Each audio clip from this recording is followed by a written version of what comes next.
the defendant having pleaded guilty by information to one count felony of the 5th degree breaking and entering. Parties are ready to go forward. Thank you, Mr. Watson. Thank you, Your Honor. May it please the court. My client is a young woman. She's a mother. She just started LPN school, and she has a very bright future, I think, ahead of her, who unfortunately made a very poor choice that day. Her ex-friend, and I use the term ex because the co-defendant in this case that was handled through another court, she no longer has any contact with her. After this, she's completely cut ties with this woman. But her ex-friend had asked her for a ride to the VA. My client took her. They waited there 2 hours, and I know we had discussions in the court. Your Honor, my client simply didn't understand the law, and I know ignorance is no excuse. And well, the problem here is not a misunderstanding of the law. But the problem is, from your client's perspective, what she thought she was doing there in those 2 hours. I agree with the court, and I was just going to address that. She went there with her friend, and she should have, after a certain amount of time, said, "Why are we here? What is going on? You asked me to drive you here." I agree with the court. Now, I don't have a specific explanation as to why, but my client didn't. And during that time frame, the co-defendant had slashed this woman's tires, and then as soon as the victim came out, attacked the woman. Now, from my client's perspective, she didn't throw a punch, so that was part of the reason why she didn't think she did anything wrong.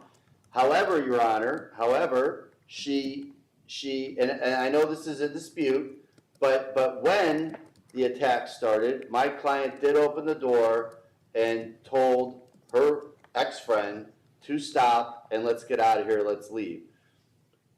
At that point, the attack was over.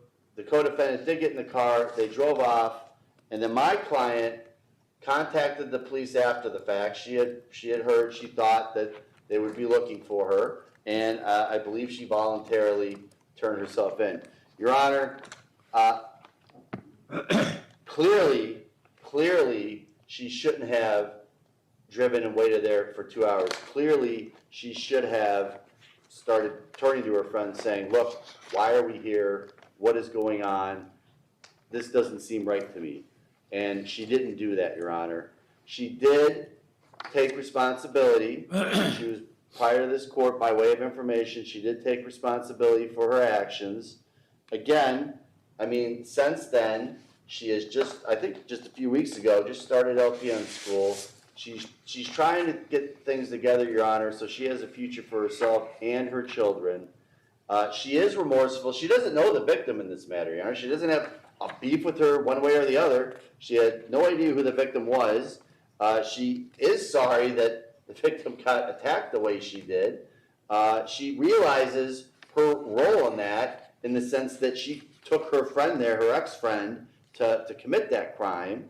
And yes, it took a little while for it to sink in, Your Honor, but she realizes that yes, she did participate. Yes, she should have. There's a lot of things she could have done in that 2 hour window that may have prevented this, that she didn't do, and that's why she's taking responsibility, Your Honor. And I'm respectfully asking the court, based on the fact that she has no prior felony history. I know in chambers some misdemeanors came up in her past, but she has no prior felony convictions, Your Honor. She is in school. She is a mother to young children, and she has taken responsibility for her actions in this case. I'm going to respectfully ask the court to consider community control sanctions. Thank you, Your Honor. Thank you. What do you want to tell me before I impose sentence? Stand up. First, I want to apologize to the victim. I want to apologize for the role that I played in it. I shouldn't have never took her out there to commit any crime. I wasn't aware that she was going over to fight anyone. I wasn't trying to fight nobody. I don't fight anyone.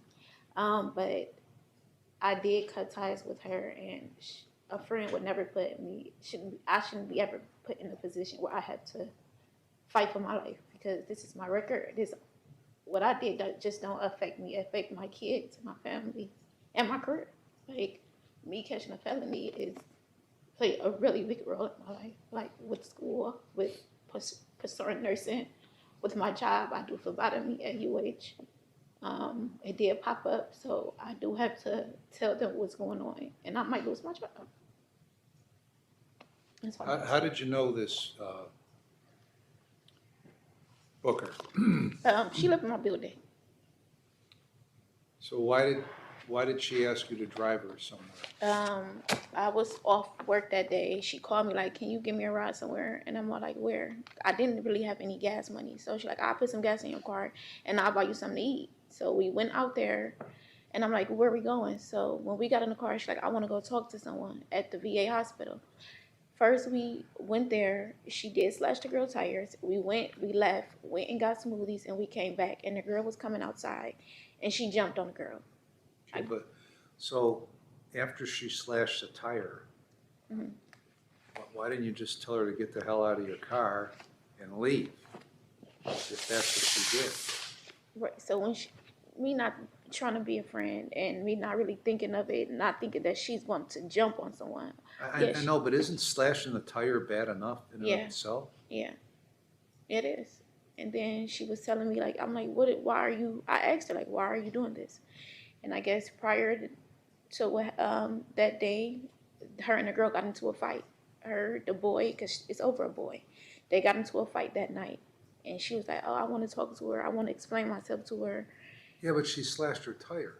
She didn't want to talk to her. I'm not thinking she's going to fight this girl. Not. Well, but, I mean, if she slashed her tire, then you guys leave and then come back, what did you think she was going to do when she came upon her? And she told me she wanted to have a conversation with her because, like I said, it's over a boy. She like, But- I want to but- talk to her. Why would you believe that after she slashed the tire? I never seen her fight anybody. But have you ever seen anybody slash a tire before? No, I never Okay. slashed a tire. I know, but that's a pretty violent act, right? Yeah, it is. So it's incomprehensible that you would think that she just wants to talk to her. Because she was pretty pissed off in order to slash a tire, right? Right.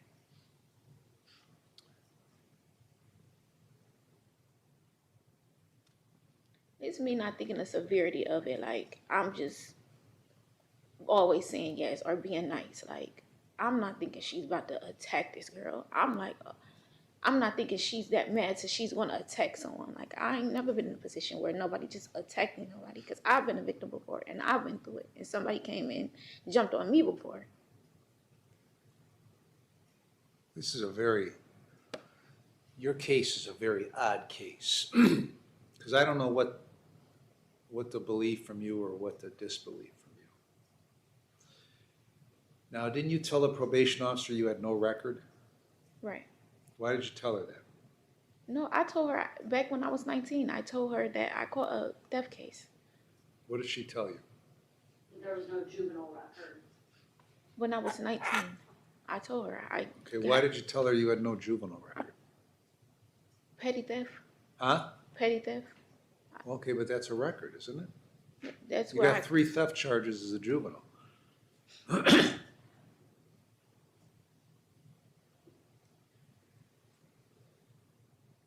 You're in school for what now? I'm in LP in school. I go to. When did you Northern start Career. that? I started it. I think it was the 15th. I have my offer letter. I mean my letter. I think it was the 15th. Where is it? Right here in Willoughby. How long of a program is that? It's a 9-month program. I'll be done in May. And then you're going to be an LPN? Yes. You're not going to have very much success if you're hanging around people like this. I know. When's the last, do you still live in the same building as this Booker? Yes. Have you seen her since then? No. You haven't seen her in the hallway or in the parking lot or I anything? seen her probably like 2 months ago. I seen her. We crossed paths.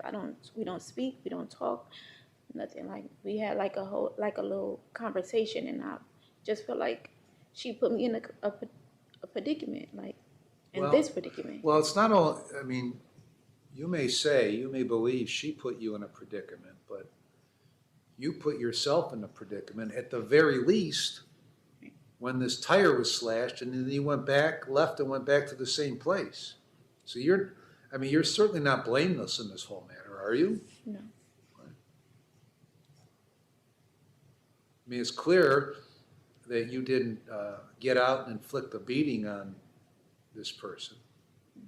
But had you done what you should have at the very least done, not go back to that place after she slashed a tire, then the beating wouldn't have taken place, right? At least Right. on that day, it wouldn't have taken place. Right. My guess is Booker would have tracked her down somewhere else, but it wouldn't have happened that day and you wouldn't be sitting here right now. Right. So you put yourself in that position. Right. So how old are your kids?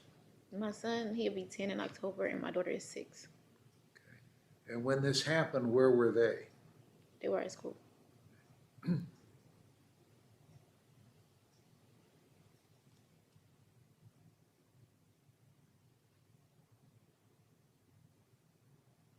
All right, anything else you want to tell me? No, that's all. Mr. DePiero. Your Honor, the state would join in the recommendation for community control sanctions. The state has had numerous conversations with the victim, in this case, Gloria Noble. She's not here today, Your Honor. We've had regular contact with her, however. She did submit a victim impact statement. Would ask the court to consider everything that she relayed in the victim impact statement. Also, I know that Ms. Noble would want me to relay that she feels very strongly about incarceration as a community control sanction provision. The state would defer to the court's discretion as to all of the terms of community control sanctions. There is no restitution in this matter. Thank you. All right, I've reviewed the pre-sentence report and the victim impact statement. And listened to the defendant, listened to counsel. I've considered all the provisions in 29, 29, 11, 12, and 13. I'm going to place you on community control for 3 years. Now, what's going on with that case that's in Cuyahoga County?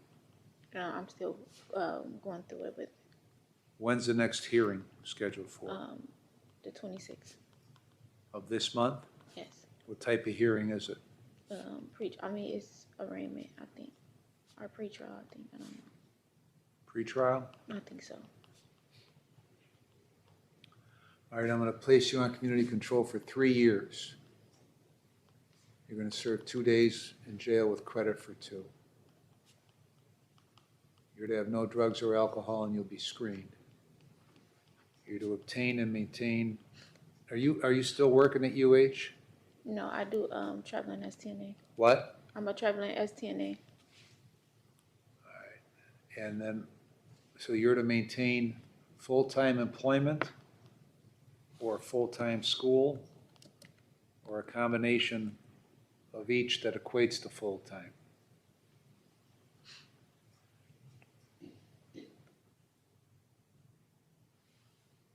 You'd have no contact with Samora Booker or Gloria Noble. You're going to pay the costs and supervision fees with this case. Ms. Cook, anything else? No, Your Honor. Now, I'm not putting you in jail.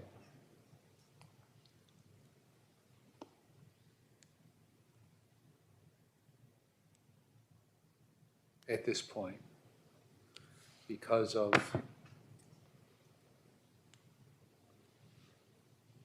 your school and employment, okay?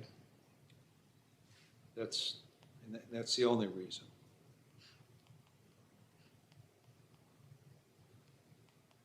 But you're not, as I said before, blameless in what happened here. You're not blameless in this beating that took place. So you're getting one opportunity. Now, these terms of probation are pretty easy. All you have to do is live your life like you're supposed to live, instead of hanging around dipshits like Booker, okay? And putting yourself in positions, in a position that got you here, okay? Don't leave here blaming Booker for your lot in life as you sit here right now with this felony conviction, because it ain't Booker's fault. It's your fault, okay? So you either get it together, or if you come back for violating these simple terms, then I'll figure out I did the wrong thing, and then I'll just send you to prison for 12 months. Do you understand that? Yes.